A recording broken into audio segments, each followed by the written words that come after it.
Welcome to Storytime. Enjoy with me. The Facts in the Case of Mr. Valdemar, by Edgar Allan Poe. I am a scientist and I am a hypnotist. I am interested in hypnotism. Hypnotism helps sick people as they sleep. That is what I believe. Some patients have an illness in their bodies. Some patients are sick in their minds. When a patient is hypnotized, they can help themselves. As the patient sleeps, he or she listens to the words of the hypnotist.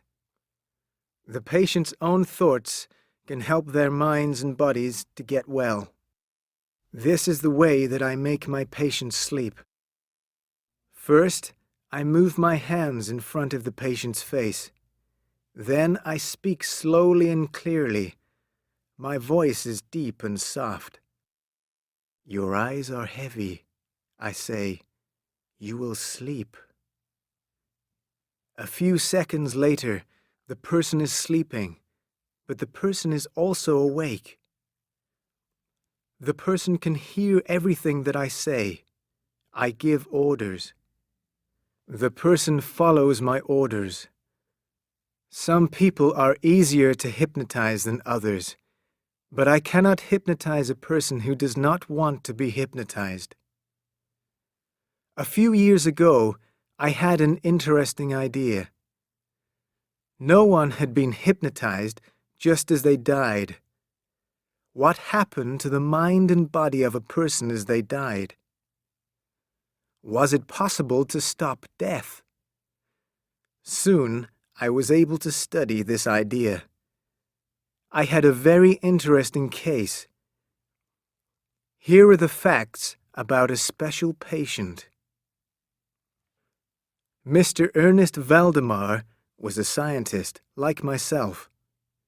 I knew him well, and he liked me. Mr. Valdemar was also interested in hypnotism. We talked about my idea. We talked about death and hypnotism. Mr. Valdemar was very ill. He had a disease in his lungs. In a few months, he was going to die. He was frightened of death. His illness gave him a lot of pain, and he did not want to have a painful death. He wanted to sleep because of the pain. He wanted to be hypnotized. I will hypnotize you just before you die, I said. Mr. Valdemar was pleased. Then, one Saturday night, he sent me a note. Please, come to my room immediately. My death is close. I cannot live another day. I went to Mr. Valdemar's room. His doctor was with him. The doctor could do nothing more for Mr. Valdemar. He said goodbye to his patient and left his room. A nurse was looking after Mr. Valdemar in his last hours of life. Mr. Valdemar was sitting in his bed. He was holding a pen in his hand. He was writing in a small book. His face was very pale and very, very thin. I could see the bones of his skull under his skin. And Mr. Valdemar's skin was not white. It was gray. Hypnotize me, said the sick man. His voice was weak. I will die before midnight. Hypnotize me now. I moved my hands in front of Mr. Valdemar's face. I had done this many times before.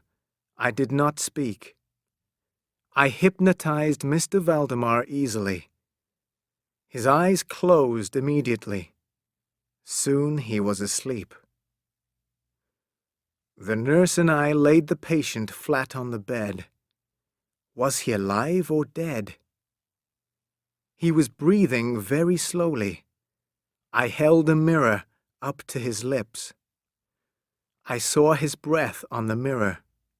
He was alive, but he was very weak. "Mr. Valdemar, are you asleep?" I asked. "Yes," said the sick man. "Don't wake me. I'm dying." After a few minutes, I asked the question again. "Mr. Valdemar, are you asleep?" Mr. Valdemar gave the same answer. "Yes," he replied. "Don't wake me. I'm dying." Then his eyes opened a little. I saw only the white part of his eyes. His lips moved and I saw his teeth. Then his mouth opened and I saw his tongue. It was black. Suddenly, all the breath came out of Mr. Valdemar's body, and he was quiet. Mr. Valdemar was dead. I was sure of this. His arms and legs were cold. He was not breathing, and his heart was not beating. So I was very surprised when he spoke to me. But his voice did not come from his mouth. It came from somewhere deep in his body. "I've been sleeping, but now I'm dead," said Mr. Valdemar. After this, Mr. Valdemar did not change. He was dead, but he was not dead. The nurse closed Mr. Valdemar's mouth. Maybe he was not dead. I spoke to him again. Maybe he tried to reply, but he could not. The next morning, Mr. Valdemar's doctor returned. The doctor looked at Mr. Valdemar, but he did not sign a death certificate. "I can't sign the official document," he said. "I don't think that the patient is dead. You mustn't put him in a coffin. You mustn't bury him in a tomb. Wait another day." The doctor came back the next day, and the day after that. Mr. Valdemar lay on the bed. His body did not move. He did not breathe. He did not speak. He lay like a dead man. It was the sleep of death. But his body did not change. Mr. Valdemar was not dead. "Tell me when his body changes," said the doctor. "Soon his skin and flesh will become black and bad. Then you'll know that Mr. Valdemar is dead. I will sign a death certificate when you tell me this." How long did we wait by Mr. Valdemar's body? You will not believe me. Mr. Valdemar lay on the bed for 7 months. His body never became black and bad.